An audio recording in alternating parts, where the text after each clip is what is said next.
Hey, what's up, everybody? Your boy Blake Money Blakeweather. Another episode of Loaded Joe's MMA podcast. Thank you so much for tuning in. Thank you for wherever you're at, whatever you're doing. Always appreciate all my listeners. I don't care if you're driving at work, if you're, taking a piss while you're doing this. It doesn't matter. I want to thank you from the bottom of my heart for listening. Shout outs real quick to all of our sponsors right before we hop into this awesome guest. Shout outs to mymmanews.com.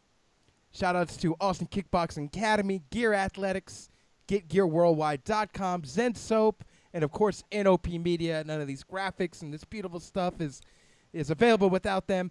My guest tonight is a guest I've been talking to for a little bit because my internet cut off, and now we're doing a part two, just to be real with y'all.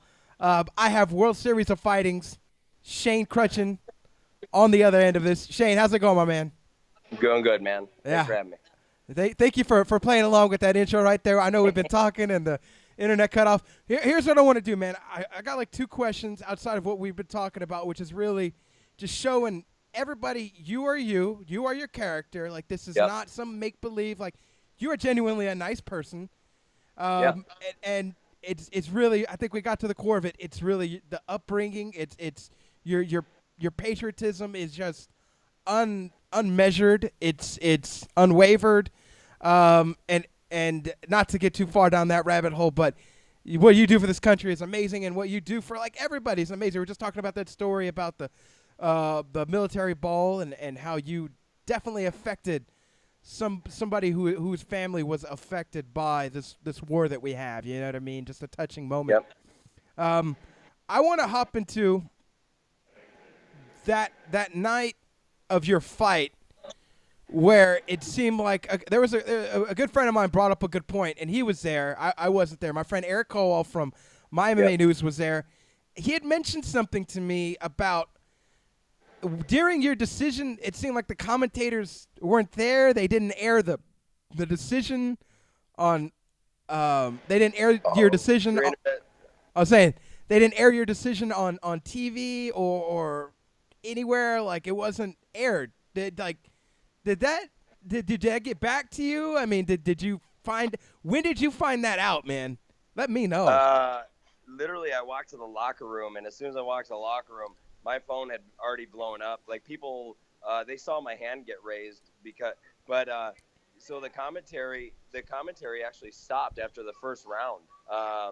Ray Sefo and Joey Varner were commentating, right? And it was going really well. And sorry, I got loud there for a second. Oh, you're good. But it was going really well. Like, it was good commentary. And then all of a sudden, out of nowhere, they started playing like this stupid music, and like during the whole second round, and you could hear me and Jeremy actually fighting, but you couldn't hear. There's no commentating anymore. What? And then they hot mic'd on accident in the third round. Somebody hot mic'd. It was Joey Varner, like, talking. Oh my God! Hot-mic'd, but it wasn't hot micing about the fight. It was hot micing about something completely different. Right. If anybody wants to watch it, watch YouTube. It's really funny. Yeah. It was somebody in the first row, if you get my drift. Oh, I got you. Yeah. But, yeah. And it was really weird. And then the microphone broke. They didn't turn it on or something for the decision. So the guy standing behind me to announce the decision, and the whole crowd is dead quiet because they want to know who won. And they're like, and I heard it. I heard my name, and I heard it. It was so faint, and it was right behind me that nobody in the stands like knew what the hell was going on. My friends that were there, my friends that flew to New York for it, they couldn't hear it. TV couldn't hear it. They just saw my hand get raised. Wow. Wow. Like, I know, like, in your head, like, you win, you come back after the eye pokes and the injuries, and you come back, and then, like, that has to put, like, I'm going to say a damper on it, like, because, you're like, whatever, but, like, you're like, man, come on, man. No. I think the only thing that really bit me in the butt is, dude, I just fought at Madison Square Garden. You couldn't even announce my name, or you couldn't commentate my whole fight. Like, right? Yeah. But it was funny. I mean, if you listen to the commentary between Ray and Joey Varner, they go, damn, is it still the first round? These guys haven't stopped swinging at each other. So it was really funny. I mean, the commentary that was there was just making me die laughing. It was funny after the fight. After it's funny you go back after the fact, but like I could imagine like I get these text messages like we don't know who won, and you're like no, but my hand was raised, like and then you're like wait a minute, what the hell happened? And then I don't know if you've seen. So World Series actually screwed up. World Series. So Sherdog, MMA News, everybody, all the major news organizations all announced that I was the winner. Sherdog had me win the second and third round. It was a 29-28. It was a solid tough fight, 29-28. yeah. It was a solid fight. Well, fucking whoever was doing it for World Series screwed up. Oh no. And put Jeremy as the winner. No. And the whole time they kept saying Jeremy was me and I was Jeremy. Oh no. Yeah, and they had to go back and retract everything they had put online. Oh God. And people were like lighting them up because people were like, "Wait, Jeremy won? Wait, Shane won?" Yeah, like, sure. Yeah, nobody knew who won the World Series, but Sherdog. I mean, Sherdog's the world-renowned, MMA thing, and they were like, "No, Shane Kruchten won." Right. Shane Kruchten. You get the right guy. Get the guy with the bow tie won. Look, believe me. Believe me. Right? I saw your post-fight interviews. I'm telling you, man, that bow tie killing the game, dude. You gotta keep it up, bro. I'm really digging it, man. Who told you to wear the bow tie though, for real? Like, who told you? Well, one of my coaches. Nobody told me to wear that one in particular. One of my coaches many years ago told me, "You're always going to perform on how you dress. Yeah. How you dress is how you perform." So, I always believe that you should dress appropriately to your attitude or how you're going to perform. There's been times that I've worn sweatpants and, I perform pretty freaking lazy, but every fight that I dress in a nice suit or a nice shirt and tie or a shirt and bow tie, I always kill it. So, when I dressed for the Mike Corey fight, I was actually in sweatpants when I walked down to the thing. And I was like, oh, wait a minute, damn it. Well, if I'm back, I'm dressing in a bow tie. So I went to the store and I had a custom suit made for me just for that fight. No way. Yep. And I saw the bow tie, the American flag one. I was like, that's the one I want. And the guy goes, this one? He goes, are you sure? And he goes, not with this Italian suit. And I go, nope, that's the bow tie. So yeah, that's what I did. You said, sir, shut up, sir. I need this on my neck right now. Yeah. You don't know me. Yeah, you don't know my life. Listen, 16, I was over there. I was fighting. Leave me alone. I love it, man. And also, so what's the latest with World Series, man? They hotline blinging you, man. They got you on the hotline bling. They're trying to give you a call. They're trying to line up a fight. Like, do you know anything about next? Like, give me the insight. Don't give anybody else insight. Well, let me know. Boy to boy, man. Let me know what's going on, man. So honestly, my contract is done. Okay. I haven't been re-signed yet. So kind of free agent-y ish. Oh. Huh? All right. But with that being said, every swinging dick out there that's a 145er or a 155er put on notice because I'm more than willing to throw down at either weight. Hashtag I'll be your Huckleberry. Hashtag I'll be your Huckleberry times 10. You want to fight, boy? You got it. We got one right here. We got one, ladies and gentlemen. I don't mean to brag, but a 6'1", 145er is nobody that you want to dance with usually. No, I'm not. I'm gonna tell you when somebody messes with him. Be like, look, I know Shane. Listen, I'm gonna tell you. I'll point him in your direction. But Shane, again, I want to focus just on one thing before we hop into some fun stuff real quick. Yeah. The patriotism, man. You talked about your upbringing. I mean, what can we point specifically to, or is it a multitude of things that really led to this? Because your patriotism really sticks out to me when I see your interviews. Like, I see the passion. I can hear it in your voice. Like, I hear the questions. Like, some people ask you, how's training, and you're just like, oh.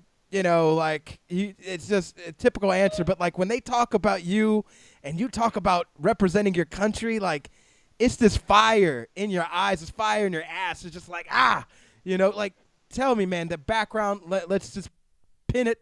Let's pin the nail on the donkey. Like, where can we trace this to, man? Ever since I was a little boy, I remember the very first victory parade coming back from the Gulf War, and I remember staring at those guys on these tanks, and I was like, "That's fucking me. That's gonna be me." And from that moment forward, I knew every sound of every weapon on how to. I was shooting guns by the age of 6. I knew how to go hunting and everything. My parents used to call me in sick to school so I could go deer hunt. I joined the JROTC. I killed it in that, and it was just I wanted to be the about in the history books. I wanted to be those guys. I wanted to be the guys that people look up to. I wanted to be the guys where people were like, because of him, I'm fucking here. Right. I wanted to be that guy. And it wasn't that I was like in We Were Soldiers. Right. That boy's out to search for medals. Yeah, I was never that guy. I was just that guy that said, hey, you get in the way of the American flag, and I'll fucking mow you down. Like, that was me. Jesus Christ. And it's game on. And there was a few years there that I would always have hashtag fuck ISIS on every post. And man, everybody, dude, I was getting hit up by the world. Please stop posting that. World Series asked me to stop posting that. And they're like, you're gonna be in danger. I was fucking, man, bring it on, bring boy. it. Yeah, there. Love it, man. I got 15,000 really good reasons at my house that they won't come. And it is what it is. But at the end of the day, I walk around with my head on a swivel. I'm a sheepdog. I don't sleep. I'm no sheep. I'm a sheepdog, and I'll eat the venom right out of a snake's freaking mouth if I have to save my country. I'm with that, man. I'm here in Austin, Texas, so we're behind the whole Tim Kennedy sheepdog movement, man. So I'm with you, man. I've been a Ranger Up fighter for 8 years now. Jesus, man. I'm one of the only active Ranger Up actual MMA pro fighters right now, and it's such an honor that they back me 100% every fight, and they backed me in the last fight. I don't know if you saw my shirt that I wore for the walkout. So okay. I'm all about that life, and Nick, Nick and Tim and Jack over there, they all know, and Tom, one of the former guys, Tommy Boy, they all know that I'm about that life, and that's why they support me undoubtedly without any question. I love that, man. That's so gangster right there.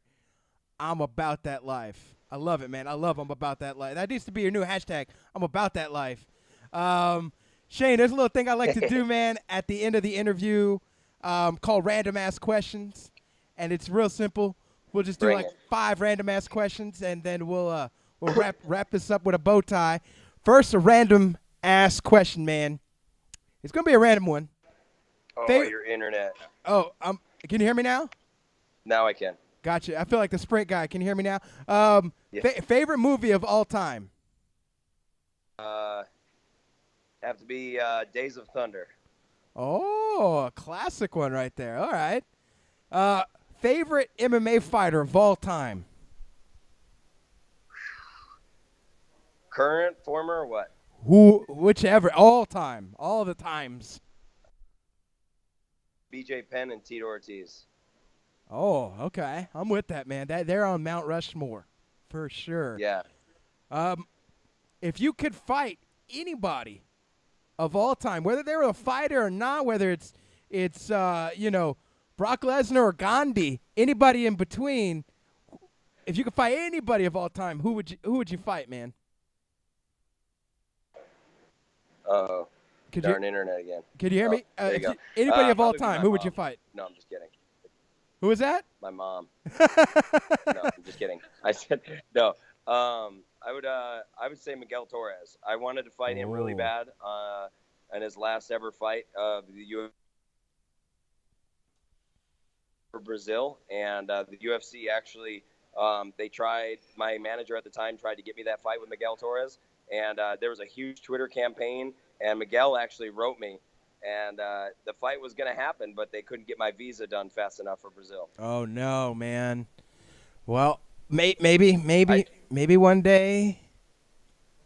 I don't know. I have so much respect for the dude. The dude was he's just like me. Like you can't kill him. You have to run him over with a Mack truck and then blow him up. To stop him. And I have so much respect for fighters like that. So that's just the one nemesis that always got away from me. Damn it. Well, there's always the video games. You can always. Most exciting experience of your life? Proposing to my girlfriend in front of Donald Trump and the vice president. Oh, man. That's amazing right there, man. Yeah. Kudos to you, bro. When was this? With General Mattis there. What? Yeah, that was just on the inauguration day this year. Wow, that's amazing, man. Shout-outs to you, bro. Kudos to you. That was number 2. Obviously, the birth of my daughter is number 1, but right. that was one of the that was, man. You can't put a price tag on being able to be at such a prestigious event and be able to do that. Absolutely, that's what you fight to, protect everybody in this country, but namely that's the guy. You know what I'm saying? Like that's the yeah. That's Commander-in-Chief. That's the guy, man. And wow, what awesome, man. And I'm not blowing smoke up your ass. Like I'm legitimately I'm of that team. I'm happy, with where we're at with things. Yep. Final question here. If you could have superpowers of any comic book, whether it's Marvel, DC, whoever the fuck, which superpowers would you have? I'd have that one from the Avengers where he can pause time and move around. Oh, yeah. I forgot the guy's name, but you know what I'm talking about? Was he the He's like the time shifter. Is it Doctor Strange you talking about? No, not Doctor Strange. He part of the Avengers, but he can he can go faster than the speed of time. And he was grabbing people out of the house as it was blowing up. Oh, you're talking about Quicksilver. Bam, there you go. Oh, I love it, man. Quicksilver it is, bro. I hate how they killed him off though in the Avengers. I like how they kept. Dude, that was sad. I cried maybe a little bit too much. Shane, man, it's been awesome having you on. Thank you so much for doing this part 2 again. Internet, cut off whatever, but we got this done. Let people know where they can find you on social media. Shout out sponsors, shout out 10th Planet, shout out whoever you want to, man. This is your time, bro. So first and foremost, my family of all families, 10th Planet Jiu-Jitsu. Eddie Bravo, the master, got Boogeyman Richard Martinez and Gio Martinez as my main instructors. Those two, just the 10th Planet movement all together. Kelvin Gassman, we got freaking Tony Ferguson, we got Ben Saunders, the killers of killers. The world's scared of us and they're running away from us, including Khabib. Screw him. Anyways, we got, I got Clinch Gear. They've been with me forever. Freaking Hayabusa helped me out in my last fight. I got freaking, I got Ranger Up first and foremost, bigger than No Tomorrow. And then to find me, war_Rhino, WAR_RHINO. That's my Instagram, or Shane Kruchten MMA on my Facebook. You can find me S Kruchten MMA on that Twitter. But I'm really active. My Instagram's open, and anybody can come on there. It's a hell of a show. You'll always get something new. 90% of the time it's my daughter, but the other 10% of the time is real controversial. I get hate, but it is what it is. Welcome to my world. That's it, man. That's it. And shout outs to 10th Planet, man. We got one here in Austin at the Honored Academy. Yes, you do. Always putting in work over there, man. I love all the work that they put in over there, man. So, I'm with you. Man. Represent for the squad, man. Squad goals. Shane, been awesome having you on, brother. Hopefully we can have you on maybe, when you got a fight coming up or somewhere in between. There's some crazy going on in your world. We could talk some more shit about that, man. Thank you so much for coming on, though, tonight, man. For sure, man. 10th Planet Freaks. That's what it is. All right, my man. You have a good night. Peace. Thanks.